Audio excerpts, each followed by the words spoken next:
Assalamualaikum warahmatullahi wabarakatuh. Pada video kali ini saya akan menjelaskan materi berkaitan dengan jajar genjang. Silakan disimak dengan sebaik-baiknya.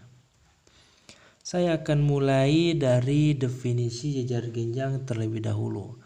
Jajar genjang didefinisikan sebagai segi empat yang memiliki sisi berhadapan sejajar dan sama panjang. Oke, dilihat kata kuncinya sejajar dan sama panjang, ya, itu definisi dari jajar genjang.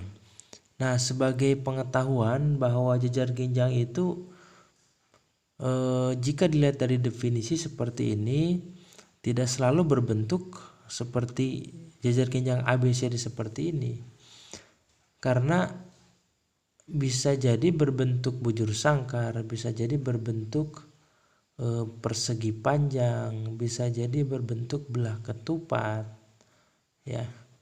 Oleh karena itu ketika mengatakan jajar genjang sebetulnya itu memiliki beberapa bentuk, ya, bisa berbentuk persegi atau bujur sangkar, berbentuk persegi panjang, kemudian berbentuk belah ketupat.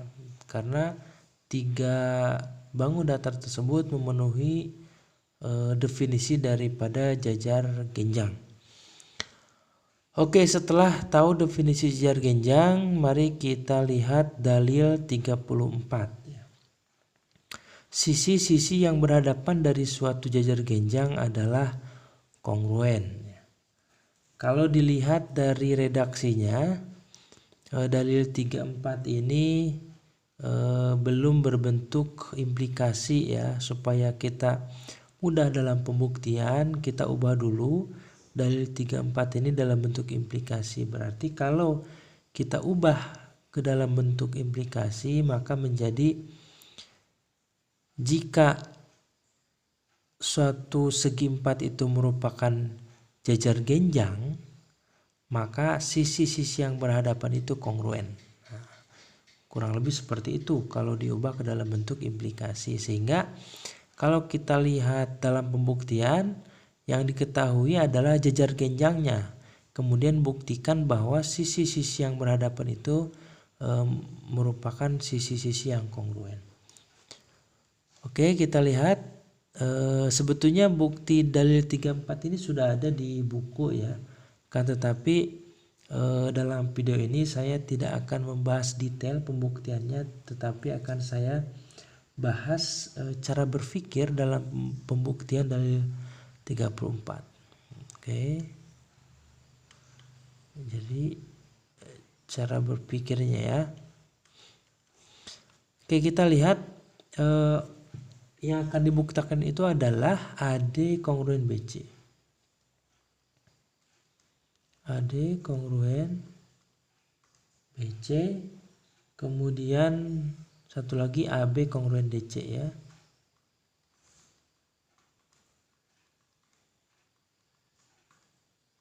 Oke. Nah, supaya sampai kepada kesimpulan ini, apa yang harus dipenuhi terlebih dahulu? Kita bisa membuat sampai kepada kesimpulan ini jika kita bisa membuktikan bahwa segitiga BAC, ya, itu kongruen dengan segitiga DCA. Oke, bagaimana cara membuktikan dua segitiga ini kongruen? Maka kita bisa menggunakan postulat sudut sisi sudut, ya. Postulat sudut sisi sudut. Sudut yang mana? Nah, ini kita bisa tuliskan di sini. Sudut DAC itu kongruen dengan sudut BCA. BCA, ya. Berarti yang ini, ya, DAC kongruen dengan sudut BCA. Kenapa kongruen? Karena ini memenuhi dalil 27, ya. Jika ada dua sisi yang sejajar, jika ada dua sisi sejajar, maka atau jika ada dua garis jajar maka sudut dalam berseberangannya kongruen. Itu isi dari dalil 27. Kemudian sisinya kita bisa menyatakan bahwa AC itu kongruen dengan AC menggunakan sifat refleksif ya. Kemudian sudut yang satu lagi adalah sudut DCA kongruen dengan sudut BAC. Ini juga sama, kita bisa gunakan dalil 27 ya. Dalil 27. Nah, setelah bagaimana caranya kita sampai kepada kesimpulan ini? Ini diperoleh dari bahwa AD sejajar BC ya, dan AB sejajar DC ya. AD sejajar BC, AB sejajar DC, sehingga kita bisa gunakan dalil 27. Kemudian kita sampai kepada dua segitiga itu kongruen. Kemudian kita bisa sampai kepada apa yang akan dibuktikan, yaitu menggunakan definisi poligon kongruensi ya. Oke, cara berpikirnya saya kira seperti itu. Untuk detailnya bisa lihat di buku, sudah ada pembuktiannya. Kemudian kita lihat dalil 35. Dalil 35 itu berbunyi sudut-sudut yang berhadapan dari suatu jajar genjang adalah kongruen. Kalau 34 sisi-sisi yang berhadapan, kalau 35 sudut-sudut yang berhadapan. Nah, sebetulnya cara pembuktiannya hampir sama polanya dengan dalil 34, akan tetapi nanti bisa diubah bagian yang ini menjadi sudut-sudut yang berhadapannya yang kongruen ya. Kemudian cara pembuktiannya jadi bisa seperti ini, kita buktikan dulu dua segitiganya kongruen, kemudian syarat-syarat yang mendasarinya terpenuhi, kemudian kita masuk kepada yang diketahui. Jadi untuk 35 sekali lagi tinggal diubah ya, bagian yang ini diubah dengan sudut ya. Sudut-sudut yang berhadapan. Berhadapan itu kongruen ya. Oke, itu untuk dalil 34 dan 35. Sekarang kita lihat dalil 36.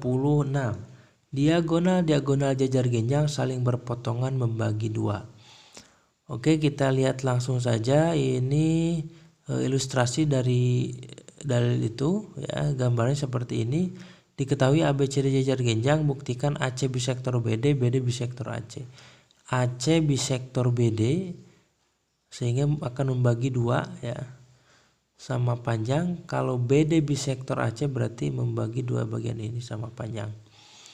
Oke, pembuktian dari dalil 36 sudah ada lengkap di buku. Saya akan menjelaskan proses berpikirnya ya.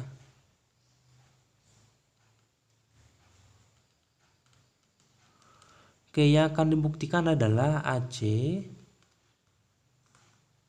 bisektor BD ya. Satu lagi BD bisektor AC.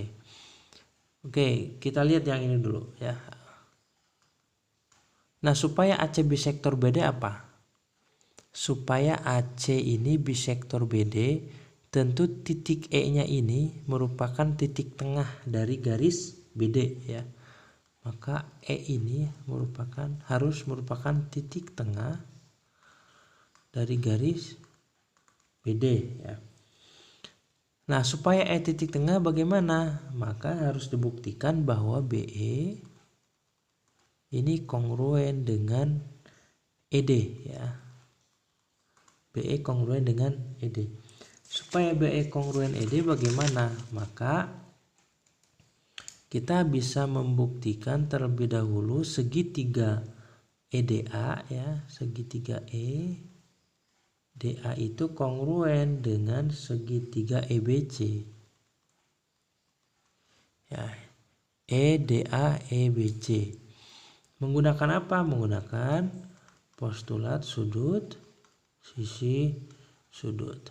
Sudut yang mana? Nah, kita bisa melihat di gambar bahwa sudut CAD itu kongruen dengan sudut ACB. Ya, CAD yang ini ya dengan ACB yang ini. Berarti ini menggunakan dalil 27 ya, sudut dalam berseberangan. Oke, dalil 27. Kemudian sisinya yang mana? Kita bisa gunakan AD dengan BC ya. AD kongruen BC. Pakai apa? Yaitu menggunakan dalil 34 ya. Sisi-sisi yang berhadapan dari suatu jar genjang adalah kongruen. Ini berhadapan AD dengan BC.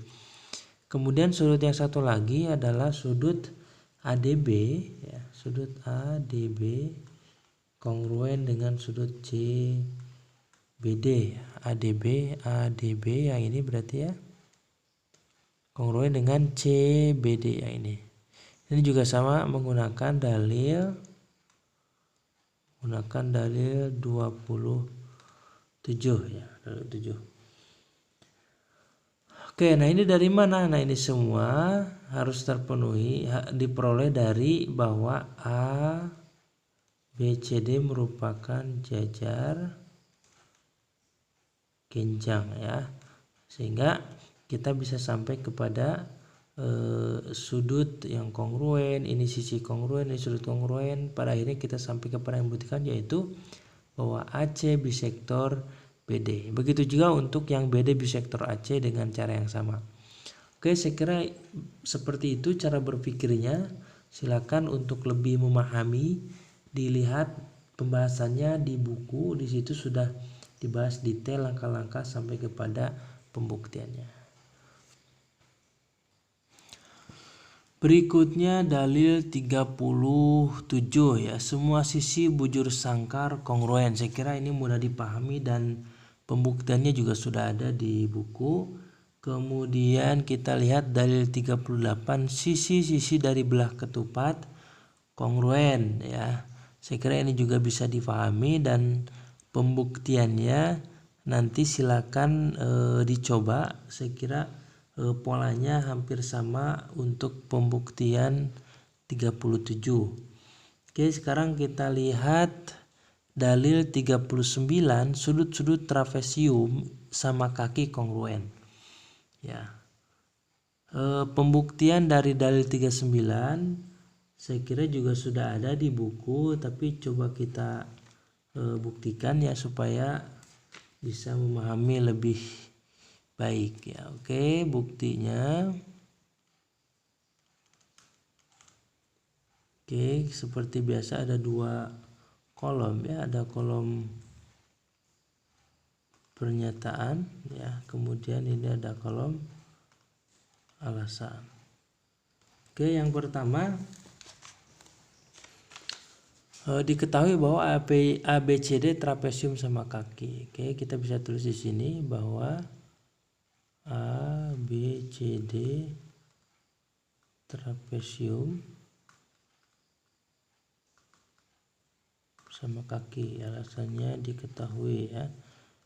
Kemudian nomor 2, karena ABCD trapesium sama kaki ya, maka AD itu kongruen BC. Sebetulnya kalau ini tidak diketahui juga kita bisa mendefinisikan bahwa ABCD itu trapesium sama kaki, maka AD itu ya, AD itu kongruen dengan BC ya. Karena ini sudah diketahui maka kita tulis saja diketahui. Kemudian nomor 3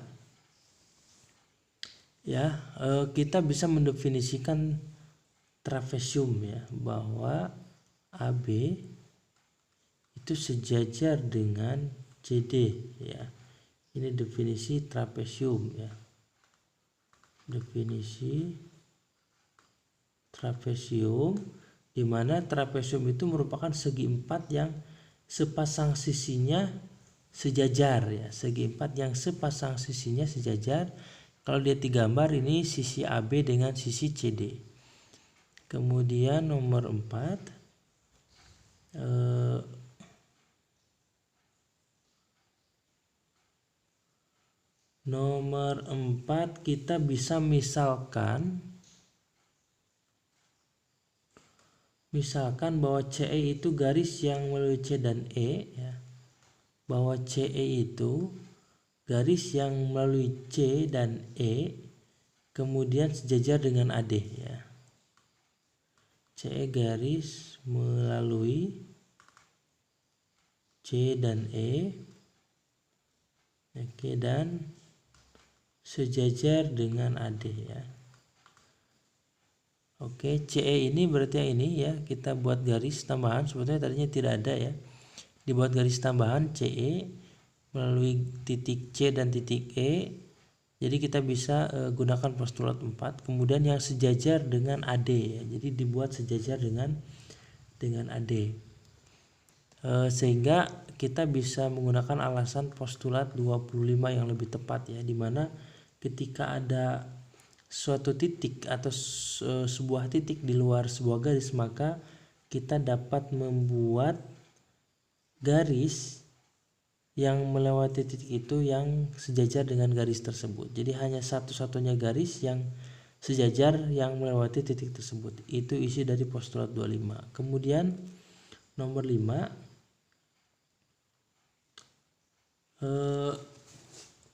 kita bisa mendefinisikan bahwa AECD ya, AECD itu merupakan jajar genjang ya. Oke. AECD merupakan jajar genjang karena tadi CE itu sudah sejajar dengan AD. Ini menggunakan definisi jajar genjang. Jajar genjang ini ya. Oke, kemudian nomor 6. Karena AECD jajar genjang, maka kita bisa mengatakan bahwa AD itu kongruen dengan EC ya. AD kongruen dengan EC ini menggunakan dalil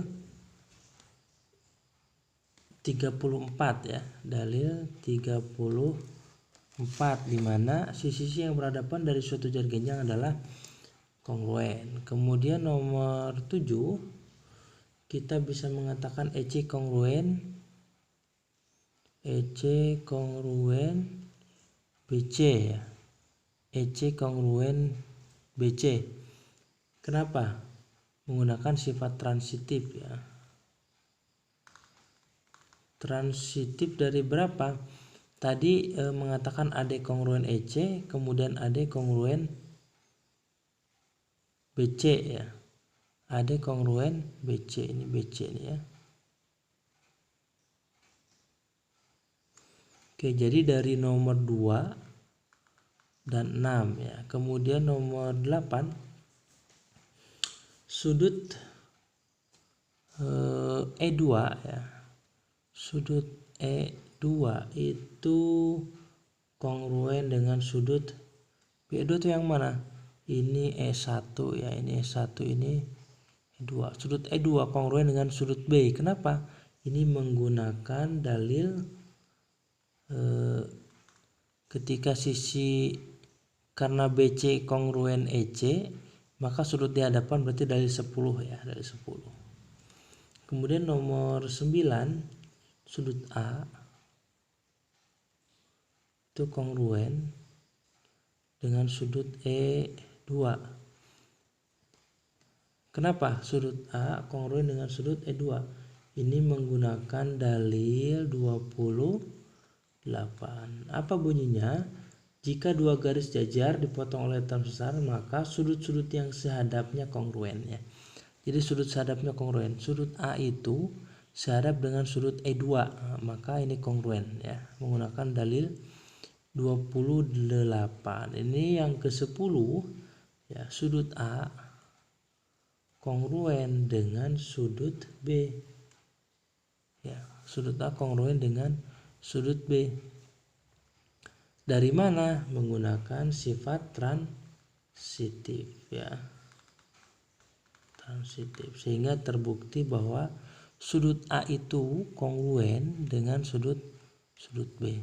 Oke, ini kesalahan penulisan ya, harusnya ini sudut A kongruen dengan sudut B.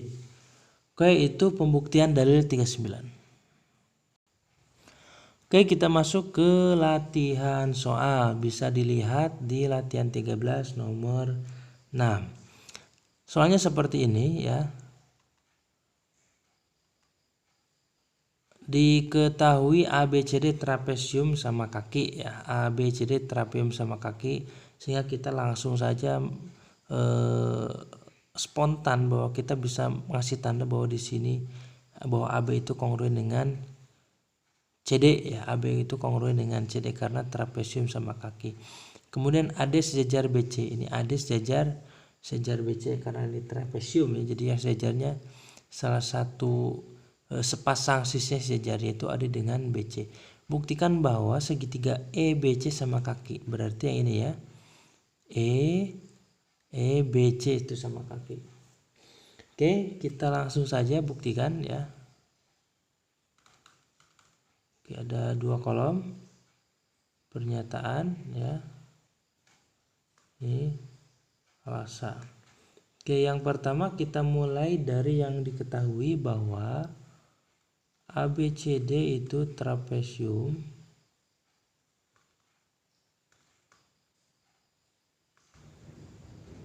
sama kaki. Oke, ini diketahui. Kemudian nomor 2, karena ini trapesium sama kaki berarti AB kongruen dengan DC ya. DC ini ya. DC ini definisi trapesium sama kaki ya.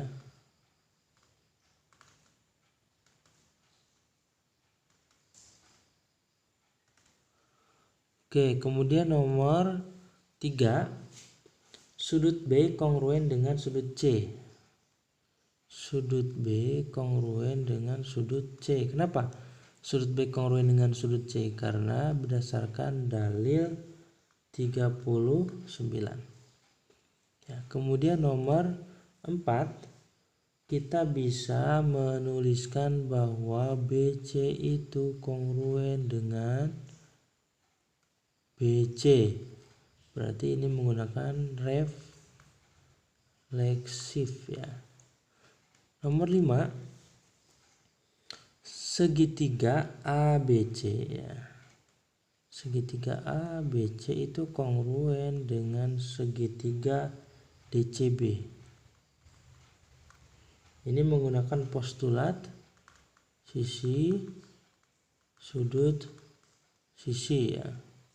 Sisi yang mana tadi? Sisi BC dengan BC. Oke, kemudian AB dengan DC, kemudian sudut B, sudut C. Berarti yang ini ya, ini sudut B kongruen dengan sudut C. Ya. Kemudian nomor 6, sudut DBC itu kongruen dengan sudut ACB. DBCD, BC, ACB, berarti bagian yang ini ya, kongruen dengan ACB. Nomor 7, ini definisi poligon kongruensi ya. Kemudian nomor 7, EB kongruen dengan EC. Kenapa? Menggunakan dalil 10 ya. Jika dua sudut kongruen, maka sisi-sisi di hadapan kedua sudut itu kongruen. Itu dalil 10. Ini di dalam segitiga ya. Kemudian nomor 8, segitiga EBC itu sama kaki. Karena sudah terbukti bahwa EB itu kongruen EC.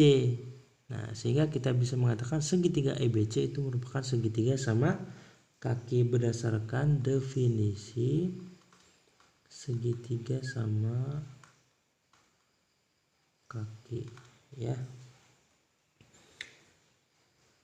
Oke, saya kira itu pembuktian dari latihan 13 nomor 6. Untuk soal-soal yang lainnya silakan dikerjakan sebagai latihan agar kalian lebih memahami materi berkaitan dengan jajar genjang ya. Oke, terima kasih, semoga bermanfaat. Assalamualaikum warahmatullahi wabarakatuh.